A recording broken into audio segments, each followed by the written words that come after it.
Le conseiller de gouvernement pour les relations extérieures et la coopération internationale, Gilles Tonelli, a reçu l'ambassadeur d'Italie à Monaco, Antonio Morabito, dans le cadre de la signature d'un accord d'échange de renseignements en matière fiscale entre la Principauté et l'Italie.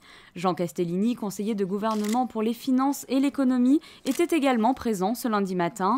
Cet accord intervient après des discussions et des négociations menées depuis 2009 entre les deux États. Il est le 32e signé par la Principauté.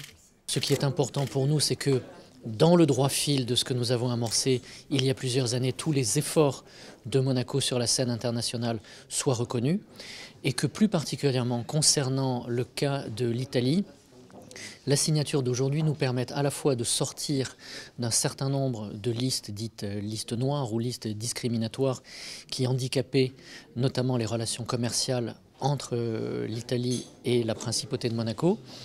Et puis, évidemment, un autre aspect positif, il nous permet d'affirmer le statut du résident pour que, d'un point de vue fiscal, eh bien, la question de la résidence pour les citoyens italiens installés à Monaco soit clairement reconnue à travers la signature de cet accord. Dès la première évaluation de Monaco en 2010, l'OCDE considérait que la principauté répondait aux standards de l'organisation, mais elle jugeait particulièrement important que Monaco et l'Italie arrivent à concrétiser cet accord. C'est un événement de portée historique dans les relations entre les deux pays, et parce qu'il institue une coopération administrative réelle et renforce la confiance réciproque. Pour la première fois, Italie et Monaco disposent d'un instrument juridique pour dialoguer sur le plan fiscal. Et ça, dans les processus d'internationalisation de la transparence fiscale, de Monaco c'est déjà bien engagé, dans le contexte de la G20, de l'OCDE, de toutes les ambiances internationales favorables que l'Italie a engagé en première ligne.